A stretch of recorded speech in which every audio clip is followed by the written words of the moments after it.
Friends, welcome to my channel. आशा करती हूँ आप सब लोग अच्छे होंगे।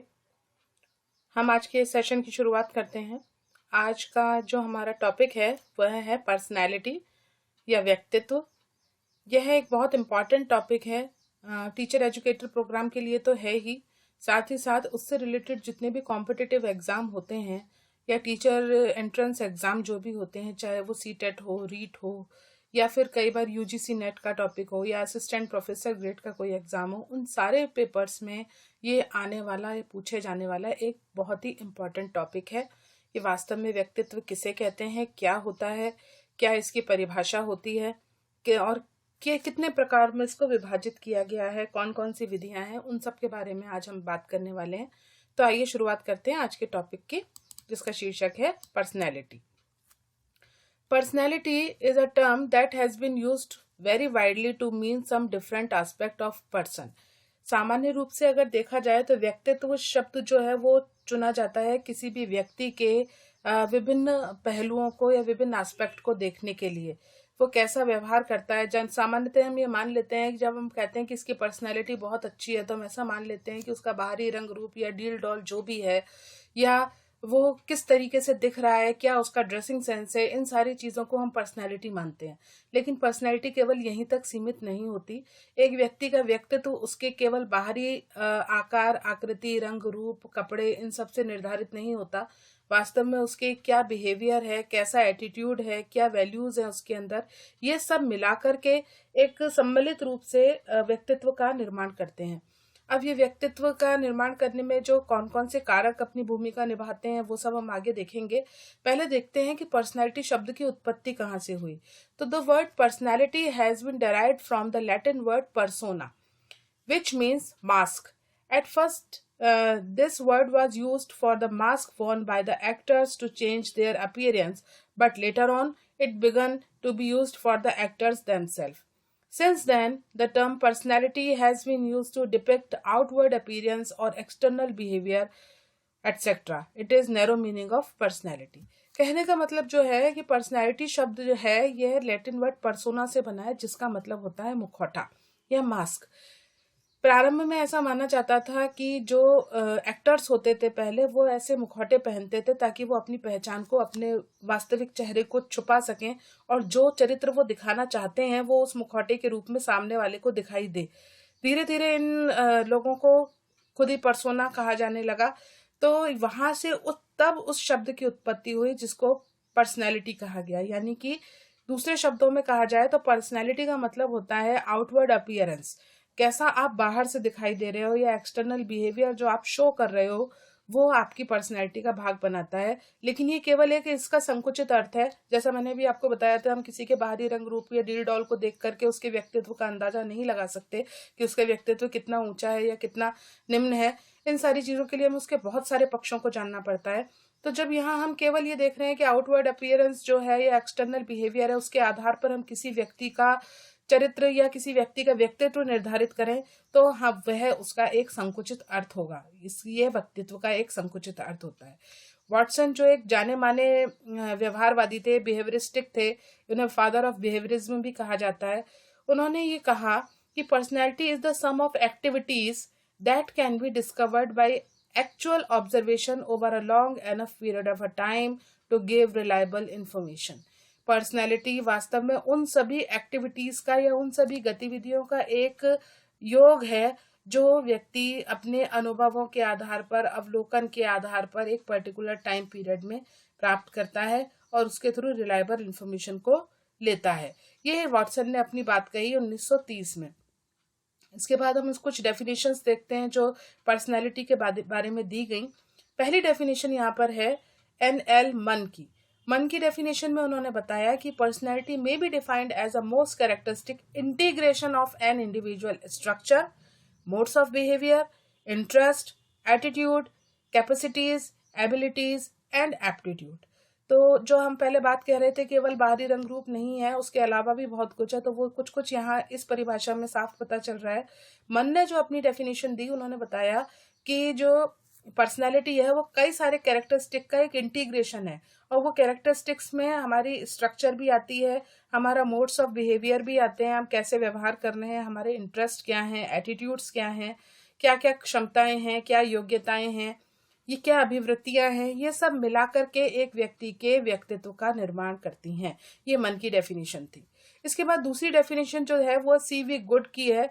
इन्होंने जो बात कही, इन्होंने कहा total psychological and social reaction of an individual, the synthesis of his subjective, emotional and mental life in is his personality। मतलब पर्सनैलिटी में जब हम बात करते हैं गुड के अकॉर्डिंग, तो पर्सनैलिटी जो है वो साइकोलॉजिकल और सोशल रिएक्शन का जो है वो परिणाम है, और साइकोलॉजिकल और सोशल रिएक्शंस के थ्रू सब्जेक्टिव, इमोशनल और मेंटल लाइफ जो होती है वो डिसाइड की जाती है। इसलिए पर्सनैलिटी डिसाइड करने में हमारी साइकोलॉजिकल और सोशल लाइफ का बहुत इंपॉर्टेंट रोल होता है। ये सीवी गुड की डेफिनेशन थी। वैलेंटाइन ने एक डेफिनेशन दी। उनकी डेफिनेशन बहुत सिंपल थी कि personality is the sum of total innate and acquired dispositions. मतलब पर्सनैलिटी या व्यक्तित्व जो होता है वह हमारी जन्मजात और ग्रहण की गई या अर्जित की गई जो विशेषताएं या योग्यताएं होती हैं उन सबका एक योग है। Personality is the sum total of इनेट and acquired disposition. हमारी अभिव्यक्तियां जो होती हैं, ये जो हमारी जन्मजात हों या फिर हमने अर्जित की हों, उन सबका एक योग जो है वो पर्सनैलिटी कहलाता है। ये वैलेंटाइन की डेफिनेशन थी। इसके बाद गिलफर्ड ने अपनी डेफिनेशन दी। गिलफर्ड ने बताया कि personality means integrated pattern of traits, यानी गुणों का एक समन्वित प्रतिरूप जो है वह व्यक्तित्व कहलाता है। ये गिलफर्ड की डेफिनेशन थी। इन्होंने ट्रेट्स की बात की, यहाँ पर इन्होंने पहली बार इस शब्द का यूज किया ट्रेट का। तो इंटीग्रेटेड पैटर्न ऑफ ट्रेट्स जो है वो पर्सनैलिटी कहलाता है। गिलफर्ड की डेफिनेशन थी। वुडवर्थ ने अपनी डेफिनेशन में कहा personality is total quality of an individual's behaviours. किसी भी व्यक्ति के व्यवहार का क्या गुणवत्ता है, क्या उसका लेवल है, वो जो है वो उसकी व्यक्तित्व का निर्धारण करता है। यानी कि वुडवर्थ की जो डेफिनेशन थी वो क्वालिटी ऑफ बिहेवियर पर आधारित थी।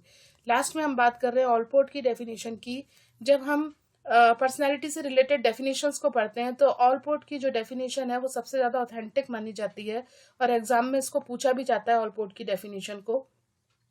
तो ऑलपोर्ट ने अपनी डेफिनेशन में बताया कि personality is the dynamic organisation within the individual of those psychophysical system that determine his unique adjustment of the environment. इन्होंने वातावरण के साथ समायोजन बताया कि कोई भी व्यक्ति जो है वो अपने वातावरण के साथ साइकोफिजिकल सिस्टम के थ्रू किस तरीके से एडजस्ट करता है। वो एडजस्ट की जो प्रोसेस है वो प्रोसेस उसकी पर्सनैलिटी का एक भाग बनाती है।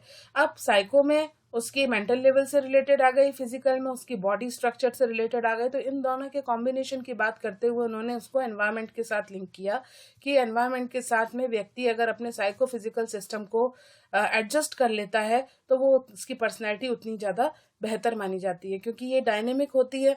पर्सनैलिटी स्टैटिक है नहीं, चेंज होता रहता है इसमें। इसीलिए एनवायरनमेंट के साथ जितना अच्छे से आप एडजस्ट कर पाओगे उतनी आपकी पर्सनैलिटी इम्प्रूव होगी।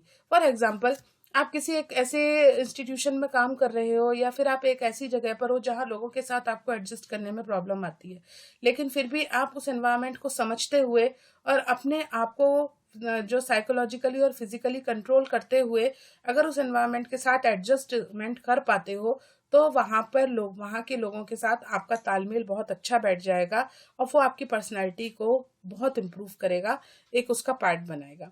ये डेफिनेशन जो थी ये ऑलपोर्ट के द्वारा दी गई थी। अब इसके कुछ विशेषताएं देख लेते हैं। वास्तव में कैरेक्टरिस्टिक्स क्या क्या होते हैं पर्सनालिटी के। तो पर्सनालिटी की कुछ विशेषताएं हैं, या बेसिक मैंने मेन 7 जो कैरेक्टरिस्टिक्स है उनकी बात की है। पहला जो कैरेक्टरिस्टिक है वो है पर्सनालिटी इज ऑलवेज डायनेमिक। ऐसा नहीं होता कि जो पर्सनालिटी है या व्यक्तित्व है वो स्थिर अवस्था में हो, यह गतिज होता है। यानी समय के साथ में या वातावरण के साथ में या सिचुएशंस जैसी आती है उसके हिसाब से व्यवहार में परिवर्तन आता रहता है और आपका उसको प्रेजेंट करने का तरीका भी बदलता रहता है। वो आपकी पर्सनैलिटी को इफेक्ट करता है। इसीलिए पर्सनैलिटी को हमेशा डायनेमिक माना गया है, स्टैटिक नहीं माना गया। पहली इसकी जो विशेषता है। दूसरी है personality determines our thinking, reasoning and action. आपके व्यक्तित्व पर निर्भर करता है कि आपकी सोच कैसी है, आप कैसा चिंतन करते हो, आपके तर्क देने की क्षमता कैसी है और आप कैसी क्रियाएं करते हो। जैसी आपकी पर्सनैलिटी होगी उसी के आधार पर आपकी सोच का निर्धारण होगा। फॉर एग्जाम्पल, आप एक हेल्दी पर्सनैलिटी के व्यक्तित्व के धनी हो या स्वस्थ व्यक्तित्व के धनी हो, आपका फिजिकल जो स्ट्रक्चर है वो भी ठीक है, साथ ही आप मेंटली पॉजिटिव थॉट्स को लेकर के चलते हो, तो आपकी थिंकिंग उसी डायरेक्शन में मूव करेगी बजाय दूसरी चीज़ों की। इसीलिए पर्सनैलिटी को डिटरमाइन करने में हमारी जो मेन फैक्टर्स हैं, जो हमारी थिंकिंग, रीजनिंग, एक्शन, ये सब जो है हमारी पर्सनैलिटी के थ्रू निर्धारित होते हैं। तीसरी बात है, personality is both physical and psychological, यानी आउटर एंड इनर। पर्सनैलिटी ऐसा नहीं है कि केवल हम बोले मेंटल लेवल पर ही होती है या बाहर से कुछ दिखाई नहीं देगा या केवल बाहर से दिखाई देगा, अंदरूनी रूप से कुछ नहीं होगा, ऐसा नहीं होता। इन दोनों का कॉम्बिनेशन है। व्यक्तित्व जहाँ फिजिकल जो एडजस्टमेंट आपको बाहर से व्यक्ति को देख करके पता चलता है, वहीं उसके साइकोलॉजिकल एटीट्यूड को देखकर भी आप पता लगा सकते हो कि इसकी क्या पर्सनैलिटी है। कोई व्यक्ति अगर संकुचित विचारों का है तो उसके बोलने का तरीका, उसका वे ऑफ एक्सप्रेशन उसी हिसाब से होगा, तो आप बोल सकते हो कि इसकी पर्सनैलिटी अच्छी नहीं है, इसको इम्प्रूव करने की जरूरत है। या फिर फिजिकली बात करें तो किसी का डील डॉल हष्ट पुष्ट है, किसी भी प्रकार का कोई रोग नहीं है, किसी भी बात को एक्टिव वे में प्रेजेंट करते हैं, तो उनकी पर्सनैलिटी को अच्छी पर्सनैलिटी माना जाता है। नेक्स्ट कैरेक्टरिस्टिक है इसका, personality develop through social interaction. व्यक्तित्व का जो निर्धारण होता है वो सामाजिक अंतःक्रिया के द्वारा होता है। चूंकि व्यक्ति एक सामाजिक प्राणी है, समाज में रहता है, इसलिए वो समाज में रहने वाले लोगों के साथ किस तरीके से डील करता है उसके आधार पर भी उसके व्यक्तित्व का विकास होता है। और इसी सामाजिक इंटरेक्शन को, सोशल इंटरेक्शन को ध्यान में रखते हुए पर्सनैलिटी को मेजरमेंट करने की कुछ टेक्निक भी बनाई गई है, जिनकी बात हम आगे करेंगे। तो यहाँ हम केवल ये बात कर रहे हैं कि अगर व्यक्तित्व का निर्धारण होना है या व्यक्तित्व का विकास होना है तो उसमें हमारा सामाजिक अंतःक्रिया महत्वपूर्ण भूमिका निभाती है। अगली बात हम कर रहे हैं, every personality has some uniqueness. ऐसा नहीं है कि किसी व्यक्ति के पास में कुछ विशिष्टता नहीं हो। हर एक पर्सनैलिटी की अपनी एक यूनिकनेस होती है, कुछ विशिष्टता होती है जो उसे दूसरों से अलग बनाती है।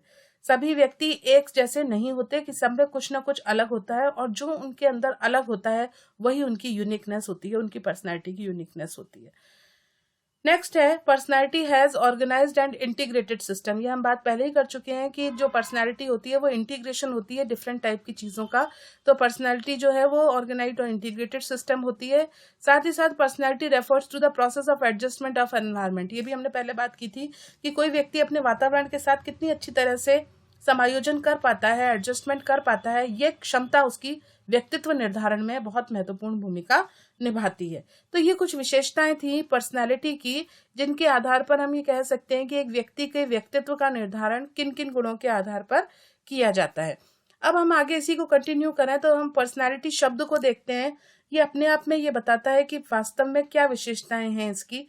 जैसे पी वर्ड जो है, परसेप्शन कैपेसिटी, किसी व्यक्ति की किसी चीज को ग्रहण करने की क्षमता कितनी है, उसके आधार पर आप उसकी पर्सनैलिटी का पता लगा सकते हैं। दूसरा, emotional maturity, E for emotional maturity, कोई व्यक्ति अपने संवेगात्मक रूप से या भावनात्मक रूप से कितना परिपक्व है, क्या विपरीत परिस्थितियां आने पर वो तुरंत डोल जाता है, उसकी स्थिति खराब हो जाती है, या वो उनसे सामंजस्य स्थापित करके उस परिस्थिति से बाहर निकलता है। उसकी इमोशनल मेच्योरिटी कितनी है, ये उसके व्यक्तित्व का निर्धारण करती हैं।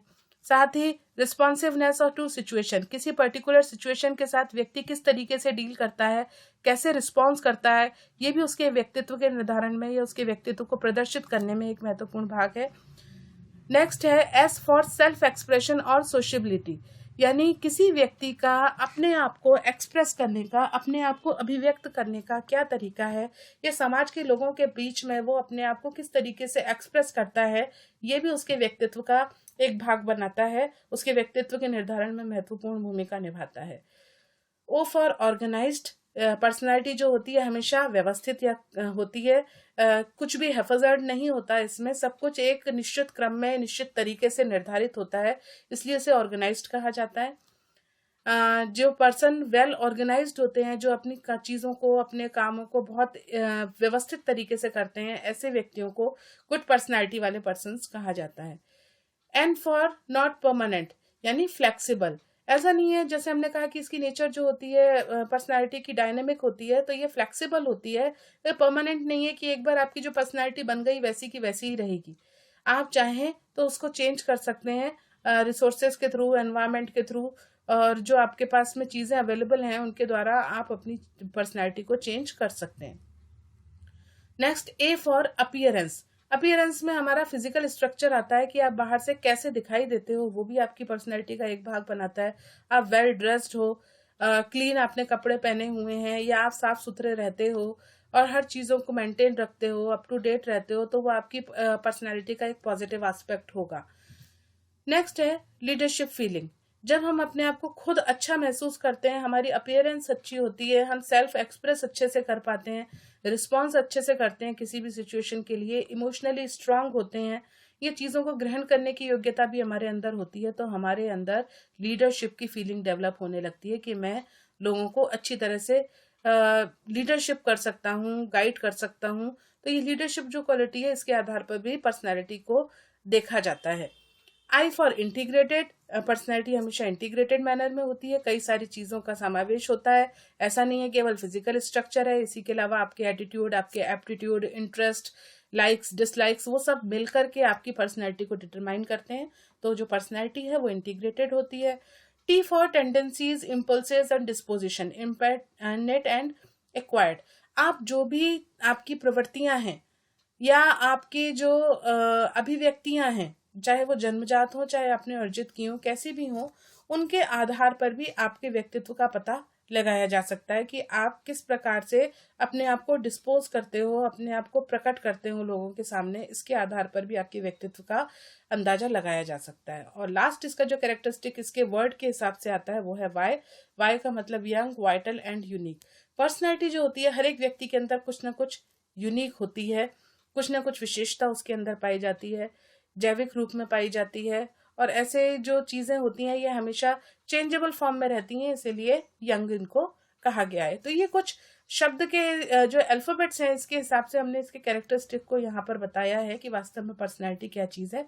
तो इसके आधार पर आप विशेषताएं आसानी से याद कर सकते हैं पर्सनैलिटी की क्या क्या विशेषताएं होती हैं। अब हम आगे बात करते हैं डिटर्मिनेंट्स ऑफ पर्सनैलिटी।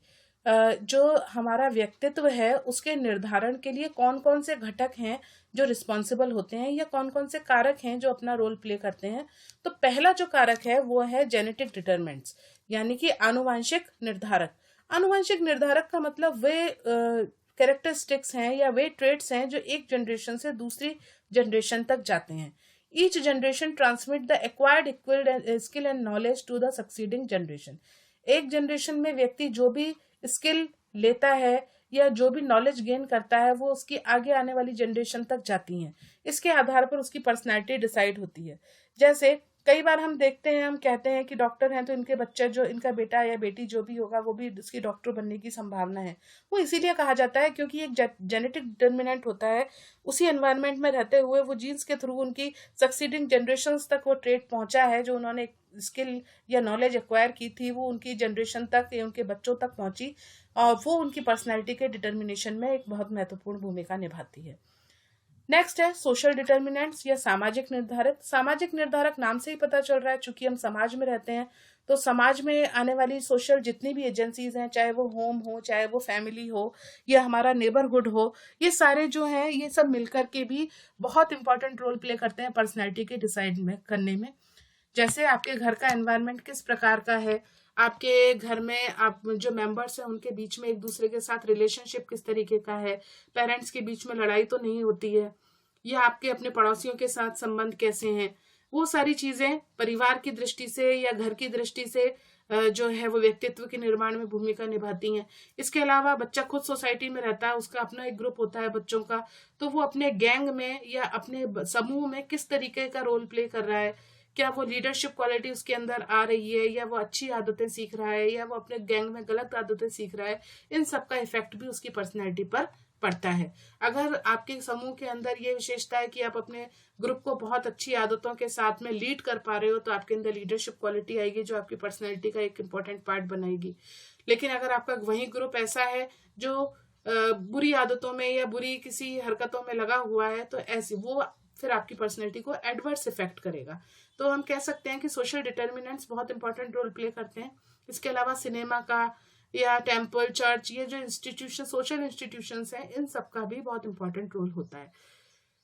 थर्ड जो डिटर्मिनेंट है वो है कल्चरल डिटर्मिनेंट्स। कल्चरल डिटर्मिनेंट्स का मतलब सांस्कृतिक निर्धारक। सांस्कृतिक निर्धारक का मतलब ये होता है कि हमारी जो संस्कृति है वो हमारे लिए एक सबसे बड़ी शिक्षक है। हम बहुत कुछ अपनी संस्कृति के माध्यम से सीखते हैं, बहुत सारी वैल्यूज हम वहां से सीखते हैं, या किस तरीके से हमें लोगों के साथ डील करना चाहिए, ये सारी चीजें भी हम अपनी सोसाइटी के थ्रू, अपनी कल्चर के थ्रू सीखते हैं। तो आपका कल्चर किस तरीके का है, आप सोशल हेरिटेज को कितना वैल्यू देते हो, या आपने अपनी आगे आने वाली जनरेशन्स को उसके बारे में कितना बताया है, इन सब के ऊपर भी उनकी पर्सनैलिटी डिसाइड करती है। It leaves a permanent impression on the personality of a child. For example, जैसे हम अपने कल्चर की बात करें तो हमारे इतिहास में बहुत से वीर पुरुष हुए, अगर हम उनकी गाथाएं बच्चों को सुनाते हैं, या उनके द्वारा किए गए कार्य, या स्वतंत्रता संग्राम में जो व्यक्ति हमारे देश के लिए, हमारे जो क्रांतिकारी थे वो शहीद हुए, उनकी वीर गाथाएं हम सुनाते हैं, तो बच्चे के अंदर उसी प्रकार की भावनाओं का, उसी प्रकार के एटीट्यूड का विकास होता है। या फिर हम बच्चों को अपनी संस्कृति की विशेषता के बारे में बताते हैं कि किस प्रकार हमारी अनेकता में एकता है। हम विभिन्न देशों को वसुधैव कुटुंबकम की भावना सिखा रहे हैं। जब ये चीजें बच्चों को सिखाई जाती हैं हमारी संस्कृति के बारे में, तो बच्चों के अंदर, आगे आने वाली जनरेशन्स के अंदर ये चीज डेवलप होती है, जो उनकी पर्सनालिटी को इम्प्रूव करने में बहुत इंपॉर्टेंट भाग निभाती है। अगली बात करते हैं हम परिवार की। ये हम पहले भी देख चुके हैं परिवार की भूमिका, लेकिन फिर भी यहाँ पर एक अलग से मैंने मेंशन किया है, ताकि, क्योंकि परिवार अपने आप में बहुत इंपॉर्टेंट होता है। The type of training and early childhood experience play an important role in the development of personality. Influence of parents, the only son, family relations, economic condition, ये सब फैमिली के जो हैं, फैमिली में जो है वो भी एक इम्पॉर्टेंट रोल प्ले करती है कि आपके माता पिता का कैसा प्रभाव है आपके ऊपर, आप अपने मम्मी पापा को जो है वो किस दृष्टि से देखते हो। अगर आप उनको आइडियल मानते हो तो आप उनके ट्रेड्स को लोगे, आप उनकी विशेषताओं को खुद अपने अंदर ढालने की कोशिश करोगे, तो वो आपकी पर्सनैलिटी को इम्प्रूव करेंगी। या कई बार ऐसा होता है कि जहाँ ओनली सन होता है, केवल इकलौती संतान या इकलौता बेटा होता है, उस पर माँ बाप का लाड़ कुछ ज्यादा ही होता है, तो ऐसी स्थिति में वो कई बार बच्चे बिगड़ भी जाते हैं। परिवार के लोगों के बीच में संबंध कैसे हैं, उसके ऊपर भी पर्सनालिटी डिफाइन जो है वो डिसाइड करती है। साथ ही साथ इकोनॉमिक कंडीशन कैसी है, ये भी परिवार के जो आर्थिक स्थिति है उसके ऊपर भी हमारे व्यक्तित्व का निर्धारण निर्भर करता है। क्योंकि जब हमारी आर्थिक स्थिति अच्छी होती है, रिसोर्सेज हमारे पास प्रॉपर होते हैं अपने आप को एक्सप्रेस करने के या एक अच्छी लाइफ जीने के, तो हम अपनी अच्छी पर्सनैलिटी महसूस करते हैं, अपने आप को अंदर से अच्छा महसूस करते हैं। हम बाहर से जितने अच्छे दिखते हैं, हम अंदर से भी उतना अच्छा महसूस करते हैं। तो एक इकोनॉमिक कंडीशंस जो हैं वो भी इम्पोर्टेंट रोल प्ले करती हैं, लेकिन सब कुछ इसी के ऊपर डिपेंड है ऐसा नहीं कहा जा सकता, बहुत सारे फैक्टर्स हैं। अब आता है स्कूल। जैसे मैंने पहले भी बताया कि बच्चा अपने घर के अलावा सबसे ज्यादा समय स्कूल में निकालता है। तो स्कूल में बच्चे को किस तरीके का एनवायरनमेंट दिया जा रहा है, 6 से 18 साल के बच्चों का जो समय, मैक्सिमम समय है, वो घर के बाद स्कूल में निकलता है। तो स्कूल में किस तरीके का एनवायरनमेंट है, रोल मॉडलिंग किस तरीके की है, क्या वहां पर बच्चों को नई नई चीजें सिखाई जाती हैं, या कुछ आगे कुछ नया करने के लिए उनको एनवायरनमेंट या रिसोर्सेज दिए जाते हैं, इन सब के ऊपर उनके पर्सनालिटी डेवलपमेंट पर बहुत इफेक्ट पड़ता है। इसीलिए आजकल जहां भी ये पर्सनालिटी डेवलपमेंट की क्लासेस भी लगाई जाती हैं, ताकि हम अपने आप को बेटर वे में किस प्रकार प्रेजेंट कर पाएं, वो बच्चों को सिखाया जा सके आगे की फ्यूचर लाइफ में सक्सीड होने के लिए। आप अपने आप केवल ये देखें कि फिजिकल अपीयरेंस बहुत अच्छा है तो ऐसा सफिशिएंट नहीं है। इसके अलावा आपका वे ऑफ प्रेजेंस जो है, या वे ऑफ कम्युनिकेशन जो है, आपका वे ऑफ एक्सप्रेशन जो है, वो सब मिल करके, आपके इंटरेस्ट क्या चीज है, आपका एटीट्यूड कैसा रहता है किसी चीज के प्रति, ये सब मिलकर के पर्सनैलिटी बनाते हैं। इसीलिए स्कूल एक इम्पॉर्टेंट रोल प्ले करता है, क्योंकि ये वहां पर एक प्लेटफॉर्म मिलता है बच्चों को अपने आप को इम्प्रूव करने का, अपनी पर्सनैलिटी को इम्प्रूव करने का। अगली बात आती है टीचर।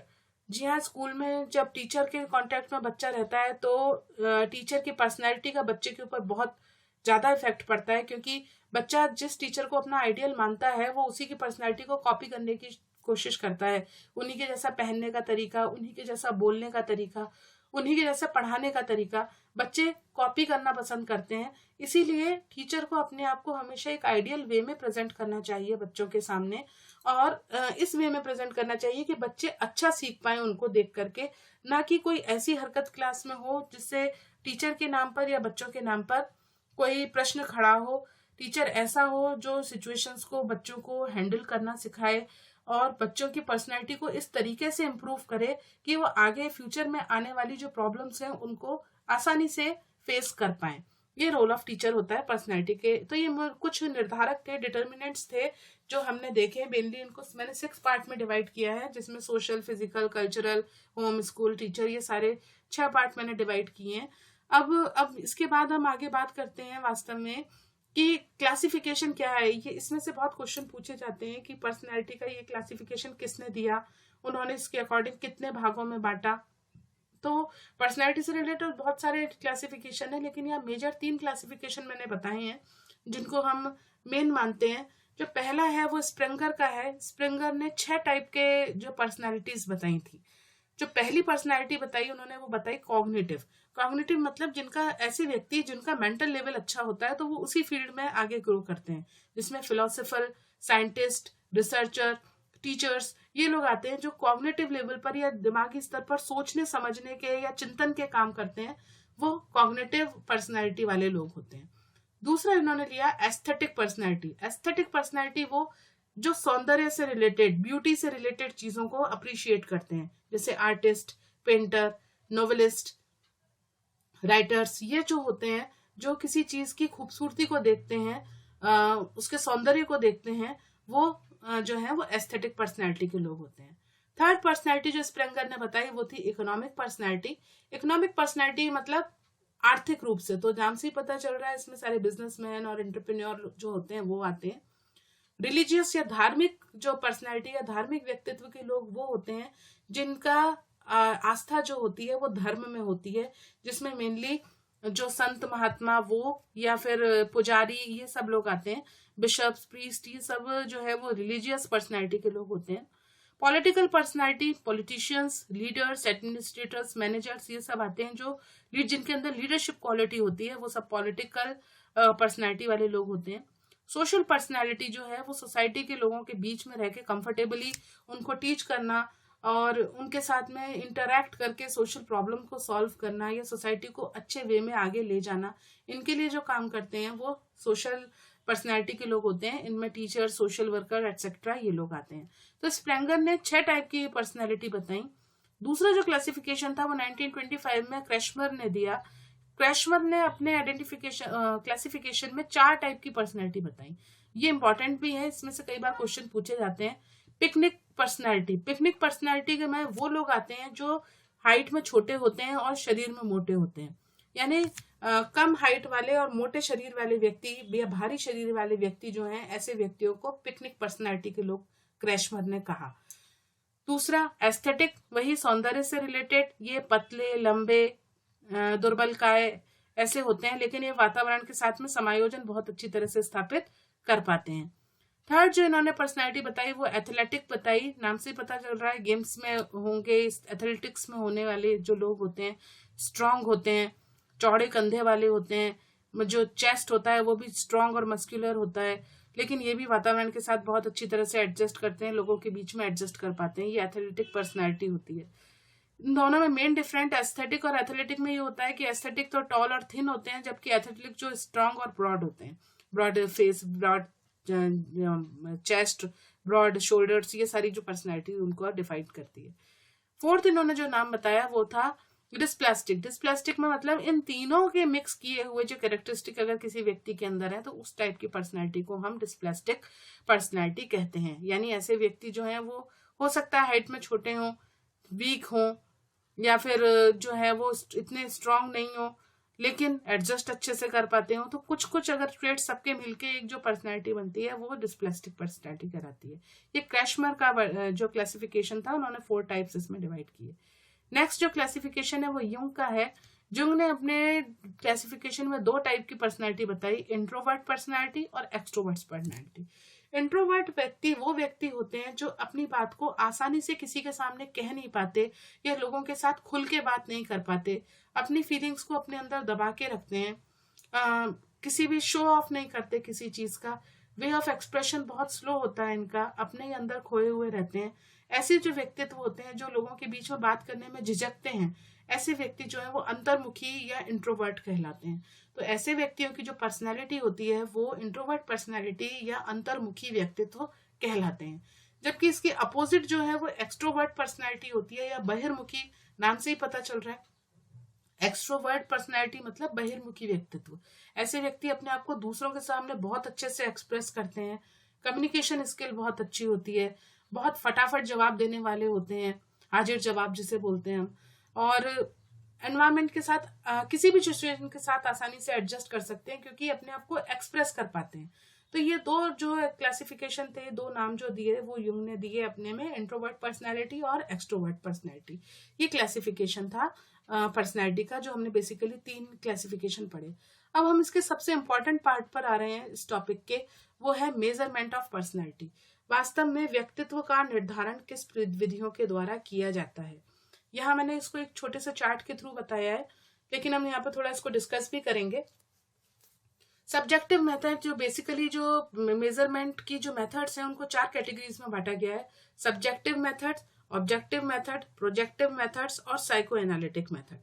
सब्जेक्टिव मेथड्स का मतलब ये हुआ, सब्जेक्टिव मेथड्स के अंदर बेसिकली वो विधियां आती हैं जिनके द्वारा व्यक्ति स्वयं अपने आप को पहचानता है या व्यक्ति खुद अपने आप को चेक करता है। जैसे किसी व्यक्ति के द्वारा ऑटोबायोग्राफी लिखना, कोई व्यक्ति अगर अपने बारे में खुद लिखता है तो वो उसकी ऑटोबायोग्राफी होती है। तो पर्सन खुद अपने बारे में जो है वो अपनी पर्सनैलिटी को एवेलुएट कर रहा है, मेजर कर रहा है, इसीलिए ये मेथड सब्जेक्टिव मेथड है। ये केस स्टडी, किसी व्यक्ति के पारिवारिक पृष्ठभूमि को, उसके आर्थिक सामाजिक सभी पक्षों को ध्यान में रखते हुए अगर हम उसके बारे में अध्ययन करते हैं तो वो केस स्टडी कहलाती है। क्वेश्चनर के थ्रू भी जो है वो पर्सनालिटी को चेक किया जा सकता है। क्वेश्चनर में जो क्वेश्चन दिए होते हैं उनके आधार पर आप व्यक्तित्व का निर्धारण कर सकते हो कि इसका व्यक्तित्व किस प्रकार का होगा। जैसे हाँ या ना की अगर आपने प्रश्न दिए तो जो आंसर आएंगे उनको कैलकुलेट करके आप उसकी पर्सनैलिटी को डिटरमाइन कर सकते हो। फोर्थ है इंटरव्यू। इंटरव्यू में कुछ प्रश्न पूछे जाते हैं, स्ट्रक्चर्ड भी हो सकता है, अनस्ट्रक्चर्ड इंटरव्यू भी हो सकता है। तो उस आधार पर जब जैसे प्रश्न के उत्तर आते हैं उन उत्तरों के आधार पर व्यक्ति के व्यक्तित्व का पता लगाया जा सकता है कि वास्तव में किस प्रकार का व्यक्तित्व इस व्यक्ति का है। सेकंड जो मेथड है वो है ऑब्जेक्टिव मेथड। ऑब्जेक्टिव मेथड को बहिरंग विधि भी कहा जाता है। ऑब्जेक्टिव मेथड वो मेथड है जिसमें हम बाहर के बिहेवियर को, बहिरंग विधि, बाहर के बिहेवियर को चेक करते हैं किसी व्यक्ति के। अब बाहर का बिहेवियर देखना है तो उसके लिए सबसे बेहतर तरीका जो होगा, या तो आप ऑब्जर्वेशन, अवलोकन करके किसी व्यक्ति का चेक कर सकते हैं। अवलोकन द्वारा किसी व्यक्ति का व्यवहार देखा जा सकता है, एक पर्टिकुलर टाइम पीरियड में वो किस तरीके से एक्ट करता है, किसी सिचुएशन में को कैसे डील करता है, इन सबको देख करके उसकी पर्सनैलिटी के बारे में बताया जा सकता है। सेकंड है रेटिंग स्केल। रेटिंग स्केल का मतलब होता है कि जो भी कुछ इसमें कुछ क्वेश्चंस पूछे जाते हैं और उन क्वेश्चंस के आधार जो होता है वो रेट किया जाता है आंसर्स को 5 4 3 2 1 में। अगर सेटिस्फाई है बहुत ज्यादा या जो भी आपने पैमाना लिया है उसके आधार पर ग्रेडिंग की जाती है 5 4 3 2 1, और जो आंसर आते हैं उन आंसर को कैलकुलेट करने के बाद में आप उसकी पर्सनैलिटी का ओवरऑल पर्सनैलिटी को जो है वो मेजर कर सकते हैं कि किस टाइप की पर्सनैलिटी व्यक्ति की है। थर्ड जो ऑब्जेक्टिव मेथड है वो है सोशियोग्राम। सोशियोग्राम मेथड के अंदर सोसाइटी के लोगों को या सोशल जो हमारा ग्रुप है उसमें एक क्वेश्चनर दिया जाता है, जिस पर्टिकुलर ग्रुप में वो व्यक्ति रहता है तो सोसाइटी के लोग उसके बारे में कैसे सोचते हैं, क्या बताते हैं, कैसा उनका जो है व्यू है उस पर्टिकुलर पर्सन को लेकर के, इन सब के बारे में अगर आप सोसाइटी के लोगों से पता करते हैं या ग्रुप के लोगों से पता करते हैं तो ये जो मेथड है वो सोशियोग्राम कहलाती है। ये ऑब्जेक्टिव मेथड्स हैं, बहिरंग विधियां हैं जो बाहरी व्यक्तित्व को निर्धारित करने के काम में आती हैं। थर्ड नंबर पे आती है प्रोजेक्टिव मेथड्स। ये बहुत इंपॉर्टेंट है। प्रक्षेपण विधियां। प्रक्षेपण का मतलब क्या होता है? प्रक्षेपण का मतलब होता है किसी भी चीज का एक्सपोज करना, किसी भी चीज को तुरंत बताना। जैसे प्रक्षेपण का मतलब उस विधि से है जिसमें परीक्षार्थी के सामने एक ऐसी परिस्थिति प्रस्तुत कर दी जाए जिसमें वह अपने विचारों, अपनी भावनाओं, अपनी अनुभूतियों और संवेगों को दूसरों में देखता है और अपने जो अनकॉन्शियस माइंड है, अचेतन मन है उसमें की इकट्ठा की हुई बातों को प्रकट करने लगता है। ये डिफेंस मैकेनिज्म या रक्षा युक्तियों के थ्रू अपने आप को शो करता है। इस टाइप की जो मेथड्स होती हैं वो प्रोजेक्टिव मेथड्स कहलाती हैं। ऐसी मेथड्स के अंदर व्यक्ति अपने आप का जो खुद का व्यवहार है वो दूसरों के अंदर चेक करता है, दूसरों को दिखाता है, मोटिव्स, उनके एटीट्यूड्स, एप्रीहेंशन, एस्पिरेशन, इन सब के बारे में जो है वो पता लगाया जा सकता है इस मेथड के द्वारा। क्योंकि इसमें हम बात करते हैं कि व्यक्ति जो है वो केवल ऐसा नहीं है, जैसा जो भी बातें हैं वो उसके केवल सब चेतन मन में है। कुछ इच्छाएं, कुछ भावनाएं, कुछ उसकी फीलिंग्स ऐसी होती हैं जो पूरी नहीं हो पाती, कुछ उसकी डिजायर्स जो होती हैं वो कंप्लीट नहीं हो पाती। ऐसी जो इच्छाएं होती हैं उन्हें हम दमित इच्छाएं या सप्रेस्ड डिजायर कहते हैं। ये धीरे धीरे करके हमारे अचेतन मन में, अनकॉन्शियस माइंड में इकट्ठा होती रहती हैं और पर्टिकुलर सिचुएशन आने पर अपने आप को एक्सप्रेस करती हैं। तो ये जो मेथड है जिसमें प्रोजेक्ट करते हैं अपने आप को, तुरंत बताते हैं, एक्सप्रेस करते हैं, किसी रिएक्शन तुरंत होती है, वो जो एक्टिविटीज होती हैं जो अनकॉन्शियस माइंड से रिलेट करती हैं वो प्रोजेक्टिव मेथड्स के अंदर आती हैं। जैसे प्रोजेक्शन का मतलब हुआ तुरंत जवाब देना, किसी चीज का तुरंत रिएक्ट करना, प्रोजेक्ट करना। तो पहला इसका जो मेथड है वर्ड एसोसिएशन मेथड है। वर्ड एसोसिएशन मेथड के अंदर इस विधि को मैं बताऊं, पहले सबसे पहले गाल्टन ने दिया था। गाल्टन ने क्या किया कि 50 से 100 तक इसमें कुछ शब्द जो होते हैं वो इस तरीके के शब्द होते हैं, और जो एग्जामिनर होता है वो एक शब्द बोलता है और उस शब्द को सुन करके रिस्पोंडेंट तुरंत दूसरा शब्द बोलता है जो उसके दिमाग में सबसे पहले आता है। तो जितना रिएक्शन का टाइम होता है उसको नोट कर लिया जाता है और उस टाइम को नोट करके कैलकुलेट किया जाता है, उस आधार पर व्यक्तित्व का निर्धारण होता है। जैसे ऑब्जर्वर ने बोला नीला और सामने वाले व्यक्ति ने बोला आसमान, या एक व्यक्ति ने बोला नीला, दूसरे ने बोला छाता। जो भी उसके दिमाग में पहला शब्द आया नीला शब्द सुनते ही, तो जैसी भी उसके रिस्पॉन्स होता है उस रिस्पॉन्स टाइम को नोट कर लिया जाता है और उसके आधार पर उसकी पर्सनैलिटी डिसाइड होती है। पहला ये मेथड। दूसरी है सेंटेंस कंप्लीशन मेथड। इसमें अधूरे वाक्य कुछ दिए जाते हैं जिसे व्यक्ति अपने भावनाओं और अपनी डिजायर्स के जैसा वो सोचता है उसके आधार पर कंप्लीट करता है। इस आधार पर पर्सनैलिटी का पता लगता है। तीसरा प्ले टेक्निक जो है, खेल विधि, खेल प्रविधि या खेल प्रणाली के थ्रू क्या किया जाता है कि बालक को कौन कौन से खिलौनों से खेलना पसंद है, व्यक्ति कौन कौन से खेल खेलता है और उन खेल को खेलते समय अपने जो फीलिंग्स हैं उसको किस प्रकार शो करता है, इस सब के आधार पर अंदाजा लगाया जाता है उसके बिहेवियर का, उसकी पर्सनैलिटी का। फोर्थ है रोशा इंक ब्लॉट टेस्ट। ये इंपॉर्टेंट है, इसमें से क्वेश्चंस भी आते हैं। रोशा इंक ब्लॉट टेस्ट जो था इसको दिया था स्विट्जरलैंड के जो एक प्रसिद्ध साइकोलॉजिस्ट थे हरमन रोशा। उन्होंने 1921 में इसे दिया और उन्होंने इसका सबसे पहले जो प्रयोग था वो मानसिक रोगियों पर किया था। इस विधि के अंदर 10 कार्ड होते हैं और उन 10 कार्ड्स में से जो 5 कार्ड होते हैं उन 5 कार्ड पर स्याही के धब्बे लगे रहते हैं काले भूरे रंग के।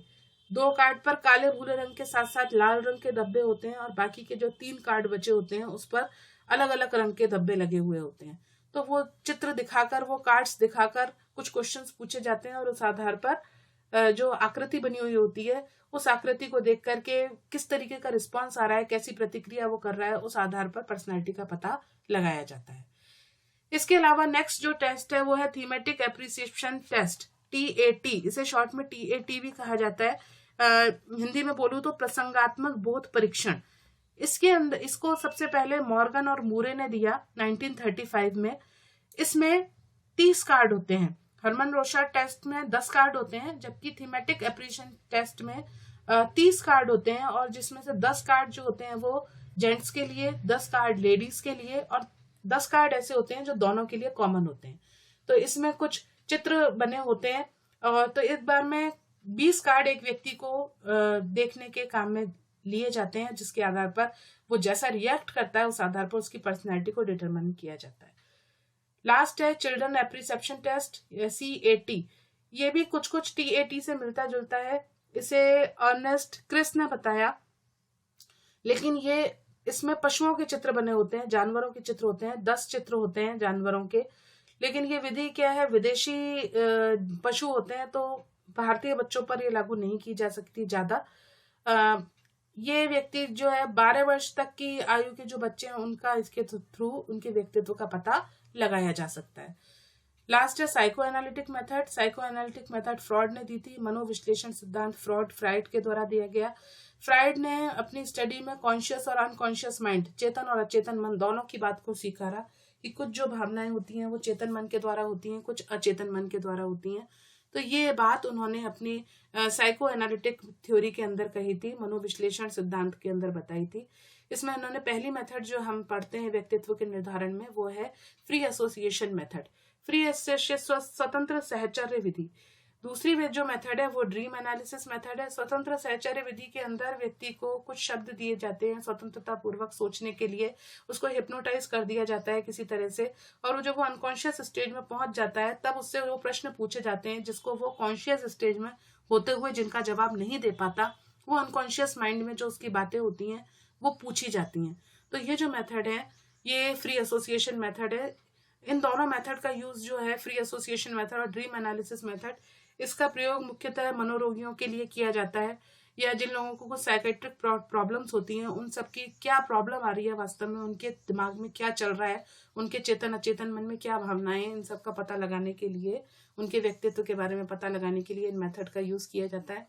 सेम इसी तरह से ड्रीम एनालिसिस मेथड है, जो व्यक्ति के जो सपने हैं वो किस प्रकार से, किस तरीके के सपने देखता है, किस प्रकार की बातें वो सोचता है जो उसके सपनों में आती है, इन सब के आधार पर उसके व्यक्तित्व को निर्धारित किया जाता है। तो ये कुछ विधियां थी व्यक्ति के व्यक्तित्व को निर्धारण करने की।